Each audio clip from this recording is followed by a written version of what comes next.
Mambo vipi? This is Konde Boy Jeshi, the CEO of Konde Gang. Niko hapa kwa address hili jambo na kuhusu mdogo wangu Chinga. Kwanza kabisa nikiri kwamba mdogo wangu alinitumia message na kuniomba kwamba anataka kutoka kwenye label akawa independent artist. Na mimi nilimjibu straight kwamba mdogo wangu wish all the best. I got you back all the time as usual. Kachini na viongozi wa Konde Gang, video contacts, finalize muone mnafanyaje. Contract inasema endapo atataka ku-terminate na ku-own master, kununua ku-own master. Kisema master namaanisha catalog, the whole entire catalog. Nyimbo zote hata zile ambazo amezifanya mimi ili ziwe za kwake lifetime.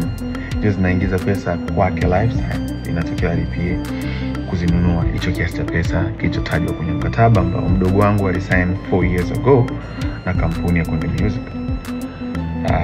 Hayo ndio ilikuwa ni mazungumzo na lakini sijui nini kimetokea kwake baadaye.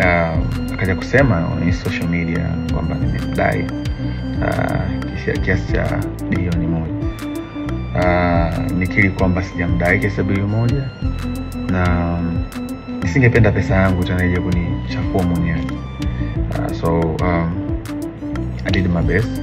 I wish him all the best. Napenda sana, supporteni sana. He's an independent artist from now on. Nikiwa naongea promoters mkiwa na show mwiteni fanye pata risk aisaidie familia yake. Even though lengo tupate risk wote kama ilivyo mwanzo, as you know, ni biashara na tuko tukijitahidi kwa uwezo wetu kuwekeza ili kukuza career ya msanii ambayo itakuwa ni lifetime na kuchange maisha yake. So far tumshukuru Mungu kwa support yetu, tumeweza kufanikisha kuwaletea superstars kadhaa ikiwemo Chinga, kina Angela, Kili Chidi walikuwa kina Country Boy, na wao wote waliondoka hakuja kuwa na matatizo yote, na wote wana own masters zao na for good and for peace. Hamna mtu yote mwenye malalamiko ya kudaiwa. So that's how we live by lifting each other. Lakini pia speaking of BASATA, nilipata mwito na niliomba management yangu niwakilishe. Nataka kujua issue ni nini kwa sababu sikutegemea, na kwa sababu mazungumzo nilizungumza naye na bwana Chinga sikutegemea kama angeweza kufika BASATA baada ya tutasana na suluhisho. Niliomba management yangu niwakilishe, izungumze na viongozi BASATA kuona wanapataje mwafaka, lakini wakaniambia so far nisingeweza kuashia sasa hivi. Mimi sikuona haja ya kusuluhisha na mdogo wangu au msanii ambaye nilimtengeneza mimi mwenyewe. Sikuona hiyo haja ya kutengeneza kadhia, sikuona hiyo haja ya kutengeneza sintofahamu na nitaharuka.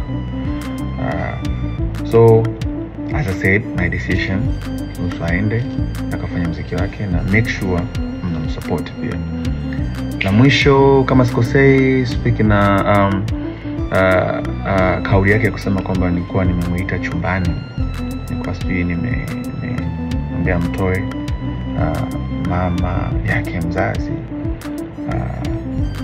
It's sad, na sio kwamba sijui how it's tarnish image, na sio kwamba sijui kuna baadhi ya watu wanaweza kaamini kwa ni kweli, lakini sina namna. Mtoto akiganyea mkono huwezi kukata, utafanyaje?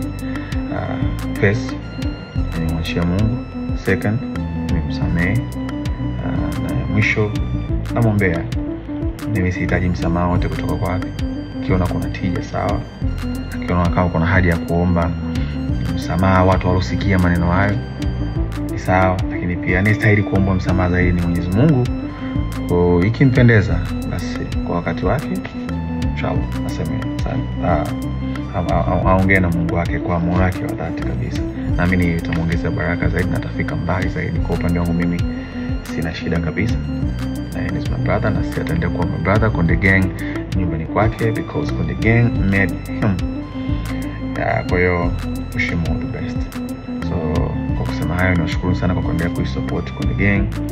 Nashukuru sana kwa kuendelea kutunga mkono siku zote. Kuna superstars kibao wanakuja. And thank you so much for your time watching this. And Konde Gangs for everybody. This is Konde Boy. All love. Subscribe Melo Online TV ili uwe wa kwanza kupata habari na matukio. Usahau kulike, kushare na kucomment. Kuwa familia yetu, tukuhabarishe, tukujuze na kukuelimisha.